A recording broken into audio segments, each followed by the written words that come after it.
I woke up in a hospital bed. Supposed to be on my way home from shopping. Why? Where am I? The nurse explained to me what happened. Apparently, I was rear-ended by a car and urgently transported to the hospital. Then my husband, who rushed to the hospital, blurted out, "Why are you still lying on the bed? Let's go home. Get discharged now and make my dinner. If you can't fulfill your wife's duties, I'll divorce you." What? I couldn't believe what I just heard.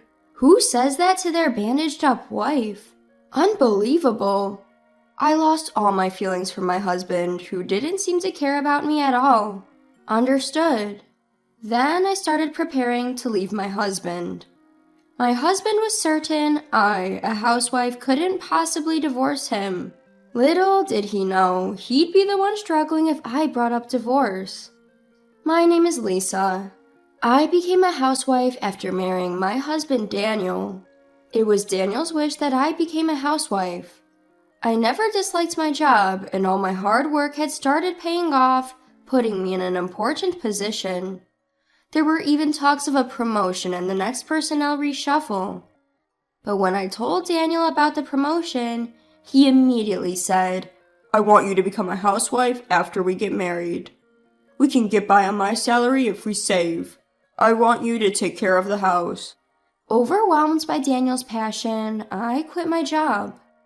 My coworkers and bosses were disappointed, but it was also important for me to live in the same direction as a couple.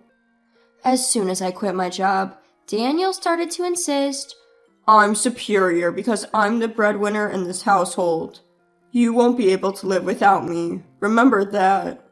Looking back, Daniel probably insisted on me quitting because he was troubled by the prospect of me earning more than him after the promotion that I was supposed to get.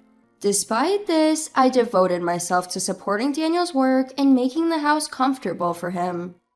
I took care of the nutritional balance of our meals, researching easy-to-eat menus while considering Daniel's work schedule. I also made sure to do the cleaning and laundry perfectly so that Daniel, who came home tired, could spend time comfortably. Yet it seemed like Daniel just couldn't resist complaining about my work. "Hey, tonight's dinner was a bit bland." I explained my reason to my husband, who complained. "You've had a lot of late-night work parties lately, right? I thought your stomach might be tired, so I made it a mild flavor. I should have added a good amount of broth, though." Is that so?" Despite his complaints, Daniel gradually stopped grumbling because I would refute him. Over time, he started to come home later and later. He began to come home every night, smelling like women's perfume. "Hey, you seem to have been working late a lot lately. Is work getting busy?" In response to my question, he replied, "Yeah," looking annoyed. "You've also been drinking more often before coming home. How's your health? Are you okay?" Thinking that taking care of my husband's health is also part of a wife's role, I couldn't help but ask various questions. Daniel responded to me in an irritated manner. "Enough already. I have a lot going on at work. What exactly are you doing during the day?" "What do you mean by what? Various housework." "That's why I'm asking you to be specific." My husband started to ask for a detailed schedule of what I was doing when he wasn't home. "Hey, what are you going to do today?" "I plan to do the laundry and cleaning in the morning and go grocery shopping in the afternoon." "When are you going to be back from shopping?" "I can't say for sure. Maybe around 4 o'clock? "Okay, got it. Don't be later than 4. I'm going to call home to check on you." "Why would you do that?" "To make sure you're not slacking off on your housework." Daniel started to manage my schedule down to the hour. That day my shopping took longer than expected, and I was rushing home on my bicycle. It was already past 4 o'clock. I need to hurry back home or Daniel will get mad at me again. In my hurry, I didn't notice the car approaching from behind. The next moment, I felt an impact on my back. Before I knew it, I found myself lying in a hospital bed. Attempting to sit up, I felt pain throughout my body. A nurse, noticing my consciousness, hastily called for a doctor. "Oh, you're awake. You were hit by a car from behind," the doctor explained. According to him, I was rear-ended by a car when I was riding my bike, fainted unconscious from the impact, and an ambulance took me to the hospital. Fortunately, there was no bleeding, I didn't hit my head, and I only got full-body bruises. Though my body was in pain, there were no fractures that could lead to lasting damage, and I was told I could be discharged in a few weeks. Relieved, I checked my phone and saw a slew of missed calls from Daniel. Oh, I need to call Daniel. He must be worried sick. Hearing my muttering, the nurse quickly said, I've already notified your husband. Unfortunately, he couldn't pick up the call, so I left a message on his voicemail. I might have made him worry, though. Your wife was in a car accident and has been urgently transported to our hospital. That's what the nurse had left in her voicemail. I thanked the nurse and quickly called my husband. Hey, Daniel, it's me. Lisa, what the hell are you doing not coming home? Didn't you listen to the voicemail? There was a message saying I'm in the hospital. I did listen to the voicemail. You're awake now, right? So you can come home, can't you? That's not possible. I was in a car accident. I'll be staying in the hospital for a few weeks. You're being hospitalized? What? It seemed Daniel had assumed that my injuries weren't serious. Upon hearing about my hospitalization, he said, I'm coming right now, and hung up. An hour later, Daniel burst into my room. Lisa!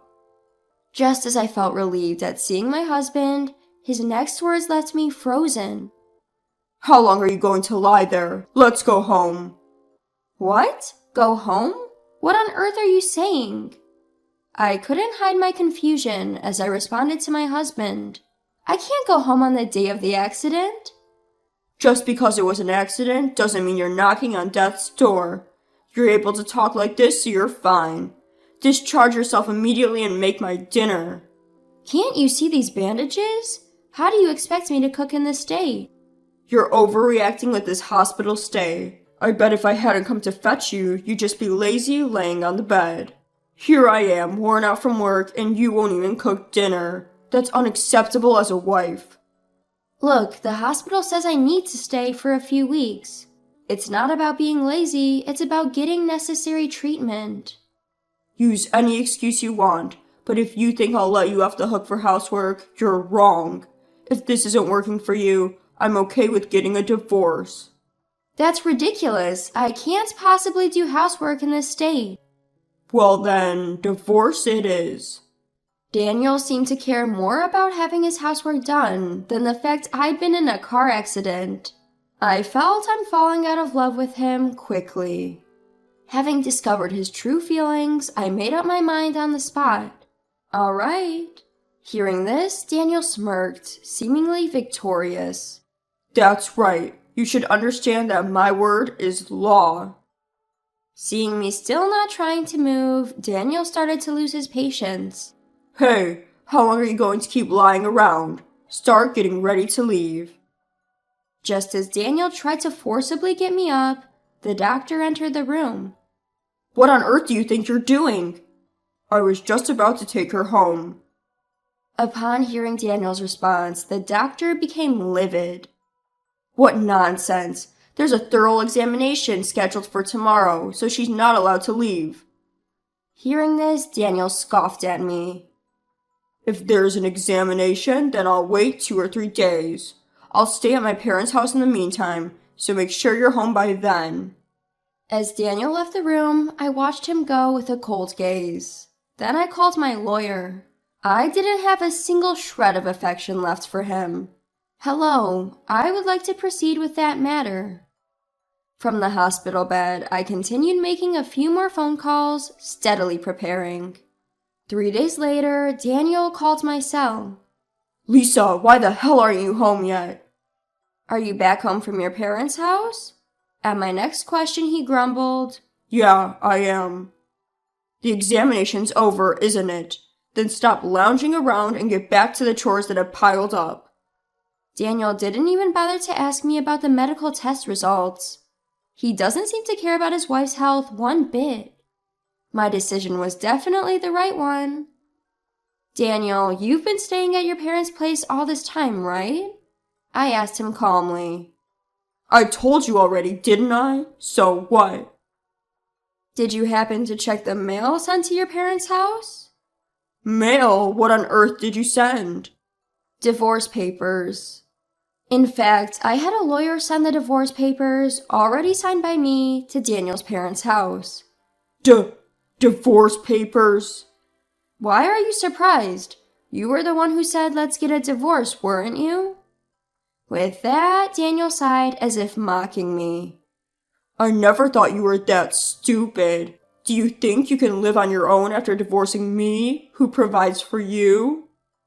I can't start doing house chores right after the accident. I need to take better care of my health. That's why I decided to divorce you. You think you can make a living after divorcing me? You rushed into this decision. Daniel laughed out loud and then hung up the phone. But Daniel didn't know what he would face next. The next day, his parents rushed to the hospital in a panic. Lisa, our son has done a terrible thing. The moment they entered my hospital room, my in-laws bowed their heads in apology. I calmly addressed them. No, it's not your fault. You're right. The person who needs to apologize is Daniel himself. My father-in-law immediately called Daniel. Daniel, come to the hospital immediately. He didn't understand what was going on, but hearing his father being so serious, he arrived in my room within minutes. Dad, what's going on? Why'd you call me here? Daniel complained, only to be berated by his father on the spot. Don't be stupid. You caused a mess. Apologize to Lisa right now. What? What are you talking about? My father-in-law, holding out the envelope I had sent to Daniel's parents, retorted. This letter, which was delivered to our house. Hearing this, Daniel began to laugh with an air of confidence. Oh, the divorce papers. Lisa went and took my threat to divorce seriously and sent me the papers. She wouldn't be able to live without me, yet she's acting so foolishly. The problem is this document here.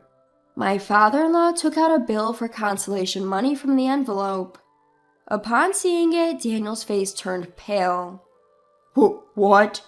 Consolation money? Lisa was the one who sent me the divorce papers. Why should I be the one to pay consolation money? She abandoned her duties as a wife, checks herself into a hospital, and I'm the one who owes consolation money? Enough with all this. With suppressed anger, my father-in-law pulled out photographs and a report from the envelope. These are the evidence of your cheating, and here's the investigator's report. Looking at these, there's no doubt you're in the wrong. I can't believe what you've done. Seeing the photos and the report, Daniel, pale-faced, asked me, Lisa, when did you manage to get all this? That's right. I had started to suspect Daniel's cheating when he began coming home late. Claiming it was for work, he would come home every night with the scent of women's perfume. At first, I thought he was just drinking at places frequented by women. But when I sneakily checked his credit card statement, I found that he was going to trendy restaurants featured in the media, and even buying popular brands of products loved by young women. It was obvious he was spending it on dates with another woman. It was clearly cheating. Perhaps thinking I hadn't noticed, he slowly begun increasing the frequency of his affairs. He seemed to be finding opportunities in between his outdoor work hours, even during weekdays.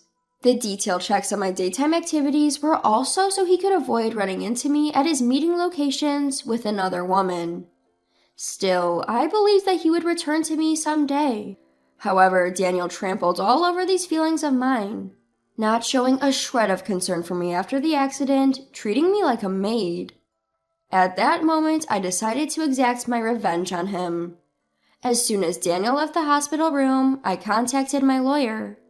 I asked him to send the signed divorce papers and the bill for consolation money, which I had prepared in advance, to Daniel's parents' house. Knowing him, he's probably spending time with his mistress instead of going home to his family. My guess was spot on. Unlike my husband, my in-laws are upright people. They'd never approve of their son's cheating. Sure enough, upon receiving my letter, my father-in-law and his wife were quick to rush to my hospital room. Having learned everything, Daniel stated in a daze, So, Lisa, you knew about my cheating all along? Yes, of course. I looked at my husband with icy eyes. If you are coming home smelling like women's perfume, lavish your mistress with your credit card, it's so obvious it would be strange if I didn't notice. Plus, all your phone notifications were visible to me, so I knew exactly when and where you were meeting your mistress. Thanks to that, it was easy to gather evidence. I'm sorry. I was just tempted. I wasn't serious about the divorce. I thought you would come back home right away. Even if you weren't serious, I am. I don't want to continue a marriage with a husband who doesn't even worry when his wife has an accident and tries to make her do household chores. You were having fun with your mistress while I was hospitalized, weren't you? Hold on, calm down. You're a housewife, right? You wouldn't be able to make a living if you left me. Don't be stubborn, just let the past be water under the bridge. Excuse me? There's no way I can just let it slide. And I became a housewife because you wanted me to. If I get divorced, I'll start working right away. I won't rely on you anymore. Start working right away? How long do you think it's been since you quit your job? Your previous company has definitely found your replacement by now. Do you think I've just been doing housework for these past years? I've been continuously studying business in my spare time. I've got a few ideas piled up, so I could probably propose several projects now. It's not that easy. The economy is down everywhere. Even I, who's been working all the while, can't get a promotion easily. Isn't that because you're incompetent at work? A person who dates their mistress while outdoor work hours? I think the problem is more than just being capable or not. What would you know? I think I know more than you do. In fact, when I approached my former company, they said they wanted me to come back under the same conditions as before. The same conditions? You'd be earning more than me. Yes, indeed. It was all for nothing, even though you were the one who encouraged me to become a housewife and quit my job. If you didn't want to be overtaken by your wife's salary, maybe you should have tried harder instead of pulling me down.